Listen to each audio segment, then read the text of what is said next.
Well, good morning. So we got this Carrier 12-ton unit that's having a lot of moisture intrusion problems. And ironically, it's wasn't supposed to rain this morning, and now it's supposed to rain just for this hour. So it's not really raining currently, but it's not a bright sunny day that I would like. The blower motor is running. There's a lot of moisture inside there. It has its trap. So where's the moisture coming from?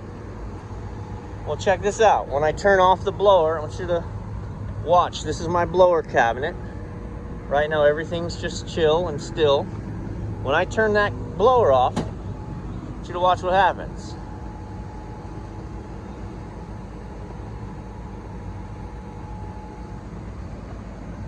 So the blower's off, and now, I don't know if you can see, but the water is running down the side.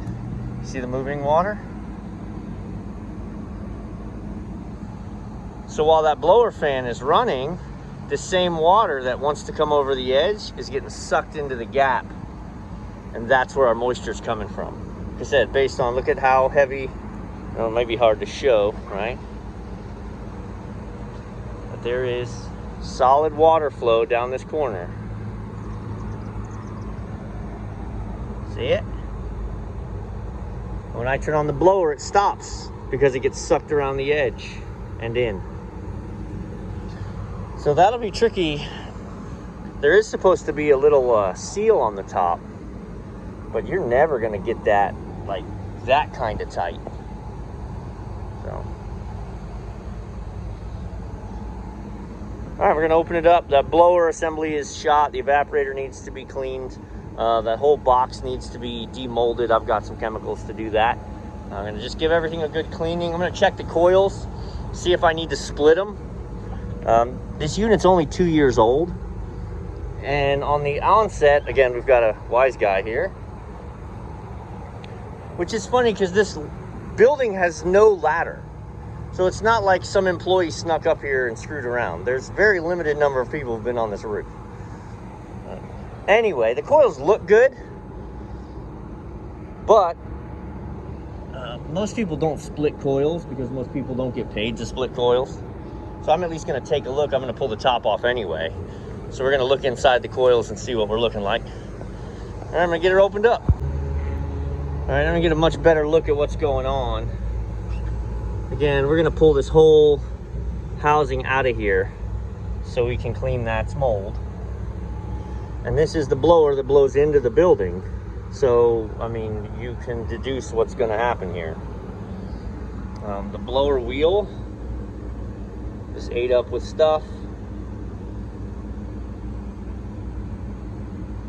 So, not good.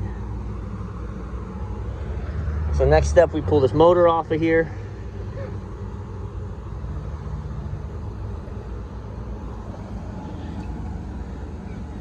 Pull the physical motor off so I don't have the weight of that to deal with. And then the blower unbolts on the front end, and then it just lifts out of the back. So I'll show you. Thing is a beast. Well, there you go.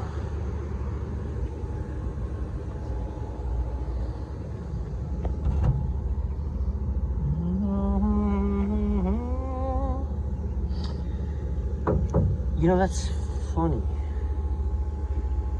I've got a 12-ton unit at a different location that the airflow is so high, it takes that moisture from the evaporator and it just splatters it everywhere.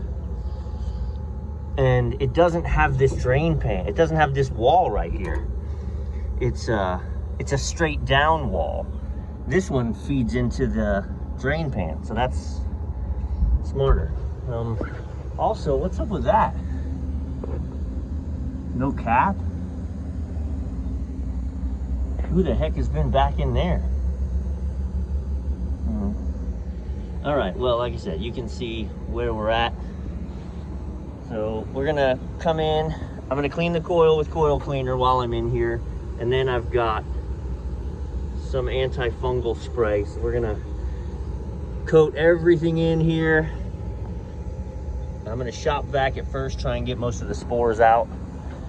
and then we'll spray it. Yeah, good times. And for any of you that would say, well, you don't have to pull this out. You can clean it in place. You can take the time and clean that. I would ask you, how are you gonna get this side? Nobody pulls blower wheels because it's a pain. You have to.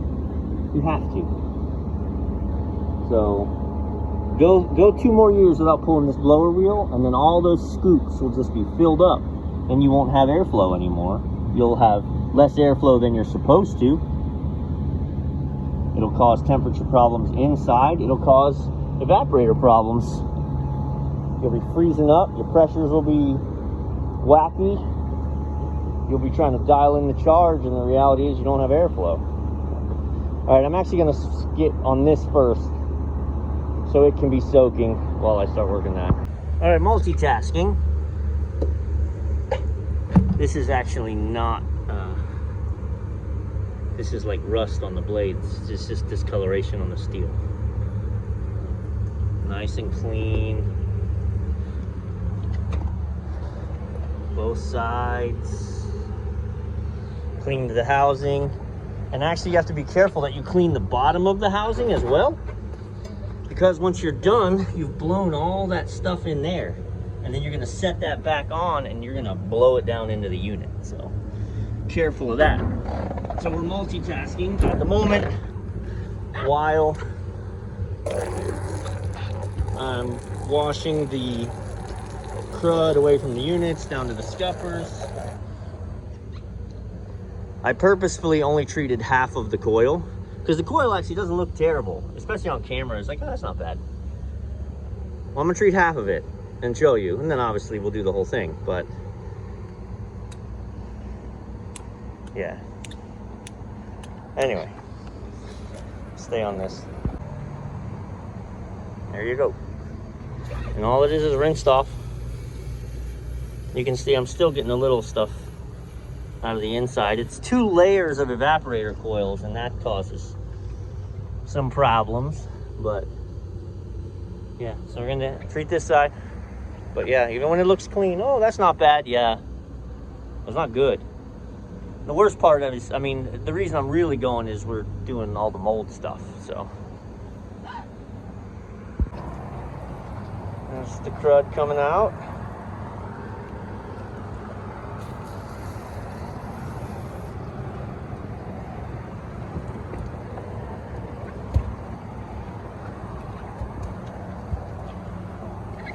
So what I'm actually gonna do is I'm gonna hit it again with the cleaner, because if I put this on stream and get in there,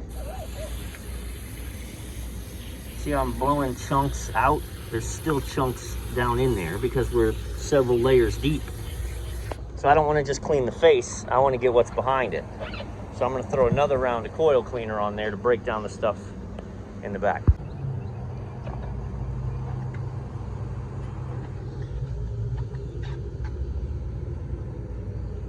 So, shop vac, brooms to get all of the surface stuff, then treated with there's 2 versions of antifungal stuff that I've used. One is really harsh, and then one is kind of more of a maintenance thing. So obviously, I mean, I used the real harsh one here because we had a lot to deal with. And we've got her clean. I'm gonna go to the other side of the cabinet, do the same thing on the other side, which isn't gonna be as bad because I think the water intrusion was just from this side. But, got my towel down here to try and you get a little bit of dripping from, keep it out of the box. Everything else went down the tray. So we have a preventative maintenance program with this location.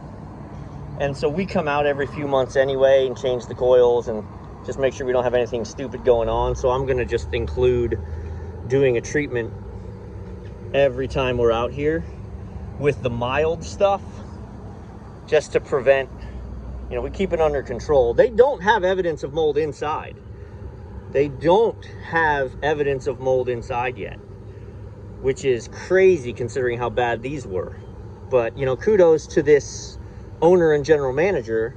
You know, the moment they saw the video, I was here the first time and I showed them this, you know, they, whatever needs to be done, they approved it. You know, they really took the care of the safety of their people and their restaurant to not be pumping mold into the building, right? Not all owners and managers are like that. So I'm very blessed to be partnered with them. So also, again, we're gonna get to this coil and we're gonna show you what the last coil cleaning company did and didn't do. Can't see it, don't have to clean it. That's the rule. All right, let me get this dried out, get to the other side. I'm gonna leave this open.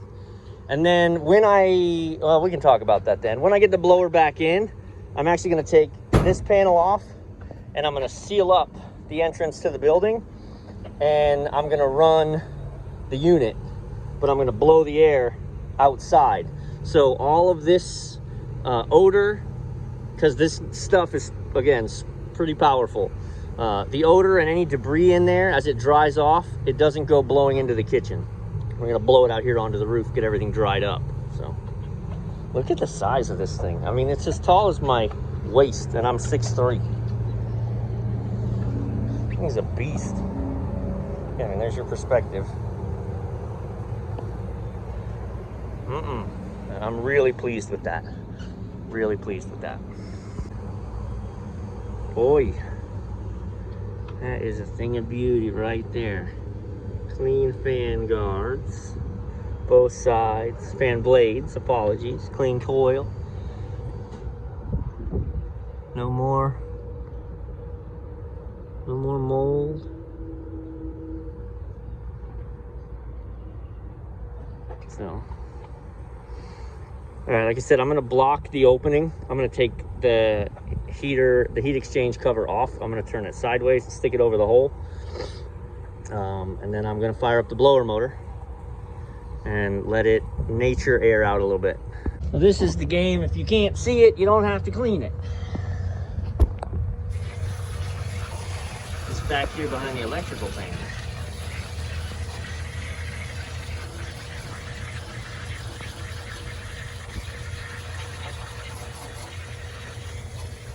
If you look at the linear feet of it, you have 3 feet of coil there.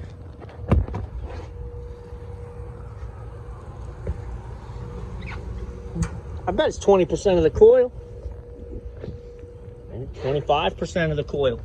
So you're running on 75% because nobody wanted to take this panel off and clean it. I sprayed it with my coil cleaner. Now I'm just getting in there to knock it loose, but yeah.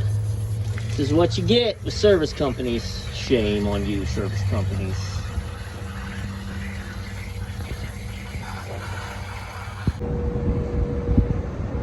And holy smokes, filters that fit.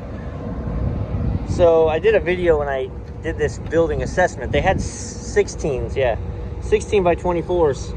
And there was 4 inches on either side. So it needed 18s. I guess if you don't have the right filter, just use the one you got, huh? So 18 by 24s, now she's proper.